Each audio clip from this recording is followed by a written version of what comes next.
এটা দুর্ভাগ্যজনক। যেদিন আপনি ফ্যামিলি কার্ড উদ্বোধন করলেন, সেদিন আপনার লোকদের দ্বারা একটি ফ্যামিলিকে তছনছ করে দিয়ে আপনি ধ্বংস করে দিলেন। এরকম লক্ষ ফ্যামিলি কার্ড বিতরণ করে একটা বাংলাদেশের চেহারা পরিবর্তন করা যায় না। এগুলোর দিকে আমাদের নজর দিতে হবে যারা আল্লাহকে ভয় করেন। আজকে আমি যখন আপনাদের এখানে এসেছি, আমি আরো আধা ঘন্টা আগে আসার কথা ছিল, রওনা দিয়েছিলাম, মাঝখানে মেসেজ পেলাম আমাদের চুয়াডাঙ্গার জীবননগরের এক ভাই, আপনারা শুনেছেন, আগেই বিএনপির হামলায় শাহাদাত বরণ করেছেন। আজকে যে ভাই মুমূর্ষু অবস্থায় ছিলেন, সেই দিনই আমিরে জামাত দেখতে গিয়েছিলেন আমাদেরকে নিয়ে। ডাক্তার তখনই বলেছিল তিনি জীবন মৃত্যুর সন্ধিক্ষণে আছেন। আমরা তার কফিনের পাশে দাঁড়িয়ে তার সহধর্মিনীকে নিয়ে আল্লাহর দরবারে হাত তুলেছিলাম, চোখের পানি ফেলেছিলাম, আল্লাহকে বলেছিলাম, আল্লাহ, এক ভাইকে আপনি নিয়ে গেলেন, আর একটা ভাই মুমূর্ষু অবস্থায় আছে, চিকিৎসকের দৃষ্টিতে তেমন ইতিবাচক কিছু নেই, শুধু আপনিই কেবল চাইলে পারেন তাকে তার পরিবারের কাছে, তার দুটো সন্তান 8 বছর আর 4 বা 3 বছরের দুটো সন্তান তার আছে, তার বৃদ্ধা মা আছে, আল্লাহ তাকে চাইলে আপনি ফিরিয়ে দিতে পারেন। আল্লাহ সুবহানাহু ওয়া তাআলার পরীক্ষা, তাকে আল্লাহ তাআলা আজকে 12টায় তার দরবারে তিনি তাকে নিয়ে গেছেন, শহীদ হয়েছেন। তার জানাজা ছিল, মাওলানা আব্দুল হালিম ভাই এসেছেন, তিনি ইমামতি করেছেন। আমরা এমন একটা দেশে বাস করি, এটা বলতে আমার লজ্জা হয়, যখন আমরা ফ্যামিলি কার্ড বিতরণ করছি, তখন আমরাই সেই লোকেরা তার দলের লোকদের দ্বারা ফ্যামিলিগুলোকে নিঃস্ব, ভেঙে চুরে খান খান করে দেওয়ার ব্যবস্থাও তারাই করে দিচ্ছে। এটা দুর্ভাগ্যজনক। যেদিন আপনি ফ্যামিলি কার্ড উদ্বোধন করলেন, সেদিন আপনার লোকদের দ্বারা একটি ফ্যামিলিকে তছনছ করে দিয়ে আপনি ধ্বংস করে দিলেন। এরকম লক্ষ ফ্যামিলি কার্ড বিতরণ করে একটা বাংলাদেশের চেহারা পরিবর্তন করা যায় না।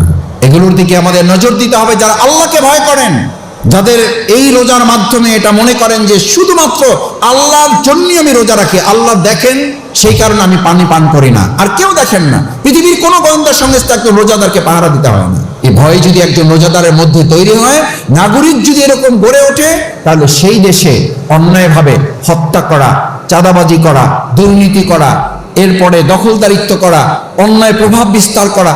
আমরা বসন্ত খুঁজি ফুলের মধ্যে, আমরা বসন্ত খুঁজি ঋতুর মধ্যে, আমরা বসন্ত খুঁজি তালের মধ্যে, আমরা বসন্ত খুঁজি বাগানের মধ্যে, আমরা বসন্ত খুঁজি প্রকৃতির মধ্যে। আল্লাহ রাসূল সাল্লাল্লাহু আলাইহি ওয়াসাল্লাম বসন্ত খুঁজেছেন মহাগ্রন্থ আল কোরআনের মধ্যে। আল্লাহুম্মা আনতা জাআলাল কুরআনা রাবিআ কলবি, আল্লাহ এই পবিত্র মহাগ্রন্থ আল কোরআনকে আমার অন্তরের বসন্ত বানিয়ে দিন।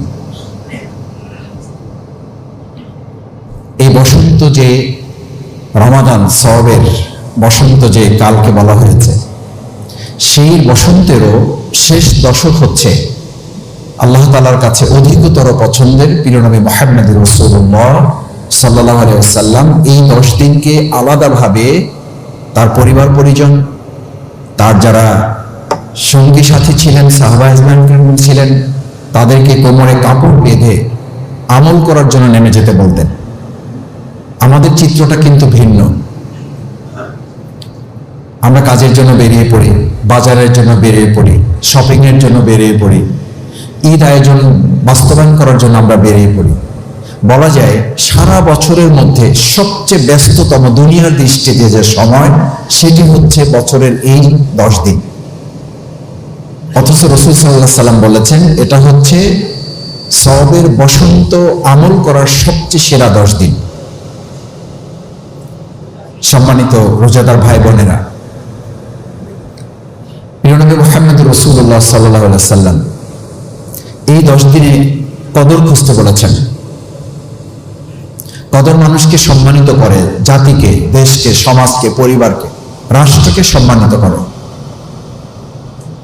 ইন্না আনসালনাহু ফি লাইলাতিল কদর ওয়া মা আদরাকা মা লাইলাতুল কদর লাইলাতুল কদরি খায়রুম মিন আলফি শাহর, সহস্র মাসের চেয়ে উত্তম।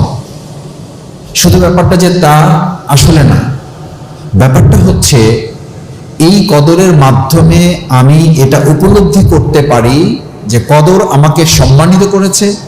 এখন এই সমাজ রাষ্ট্রকে কোরআনের মাধ্যমে সম্মানিত করার দায়িত্ব আমাকে অর্জন করতে হবে।